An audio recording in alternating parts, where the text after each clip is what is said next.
Big Boss Malayalam season 7 live അപ്ഡേഷനിലേക്ക് നമുക്ക് പോകാം. അതിന് മുന്നേ ചാനലും സബ്സ്ക്രൈബ് ചെയ്യണേ, ഷെയർ ചെയ്യണേ, ലൈക്ക് ചെയ്യണേ, ബെൽബട്ടനും കൂടി അമർത്തിക്കൊള്ളൂ കേട്ടോ. ഓക്കെ, അനുമോളും അതുപോലെ തന്നെ അക്ബറും കൂടി അങ്ങോട്ടും ഇങ്ങോട്ടും സംസാരിക്കാൻ അനുമോള് സോറി പറഞ്ഞു. അനുമോൾ ഇതുവരെ അക്ബറിനോട് സോറി പറഞ്ഞിട്ടേ ഉണ്ടായിരുന്നില്ല, ആദ്യമായി സോറിയൊക്കെ പറഞ്ഞു. അപ്പോൾ അക്ബർ പറഞ്ഞു, ഞാൻ നിന്നെക്കുറിച്ച് റാപ്പ് പാടാൻ നിൽക്കുകയായിരുന്നു, അപ്പോഴായിരുന്നു നീ വന്നത് എന്ന് പറയുന്നുണ്ട്. അപ്പോൾ അത് സാരില്ല ചേട്ടാ, എനിക്കതൊക്കെ ഇഷ്ടമാണ്, ഞാൻ നന്നായി ആസ്വദിക്കുന്നു പറയുന്നുണ്ട്. അപ്പോൾ പറയുന്നത്, നമ്മൾ വന്ന അന്ന് മുതൽ അനുമോളെ നമ്മൾ എന്നും അടിയാണില്ലേ. ശരിയാണ് ചേട്ടാ. ആ ബെഡിൻ്റെ കാര്യം പറഞ്ഞ് തുടങ്ങിയതാണ് നമ്മൾ. പിന്നെ അവിടെ നിന്ന് അങ്ങോട്ട് നമ്മൾ ഇത്രയും ഡേയ്സായിട്ട് അടിയായിരുന്നു എന്ന് പറയുന്നുണ്ട്. സോറി കേട്ടോ ചേട്ടാ എന്നൊക്കെ പറയുന്നുണ്ട്.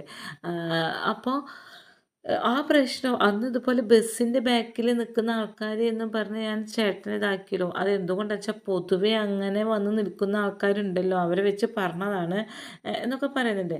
പക്ഷേ അപ്പം അക്ബർ പറയുന്നത്, നീ അങ്ങനെ പറയാൻ പാടുണ്ടോ, നിനക്ക് ഹെർട്ടായി എന്നുള്ളത് ഞാൻ അറിഞ്ഞിട്ടില്ല, ഞാൻ പാവേനെ എടുത്ത് ഞാൻ പോന്നു കഴിഞ്ഞ് ലക്ഷ്മി എന്നോട് തല്ലൂടാൻ വന്നപ്പോഴാണ് നിനക്ക് ഹെർട്ടായ കാര്യം ഞാൻ അറിയുന്നത്.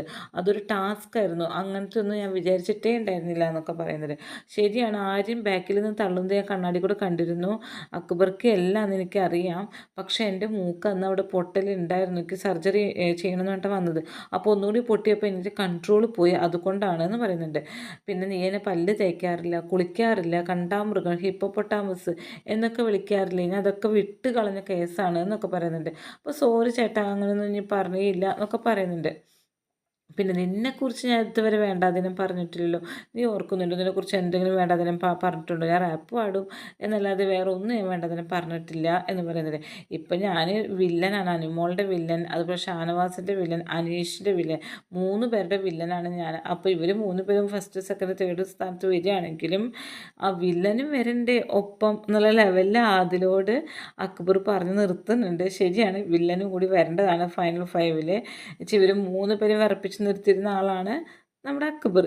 അതുകൊണ്ട് പിന്നെ ഇപ്പോൾ ഇവർ രണ്ടുപേരും ഭയങ്കര ചിരിയും കളി ഇതൊക്കെയാണ് കേട്ടോ. ആ ബസ്സിലെ കാര്യം പറഞ്ഞിട്ടൊക്കെയാണ്.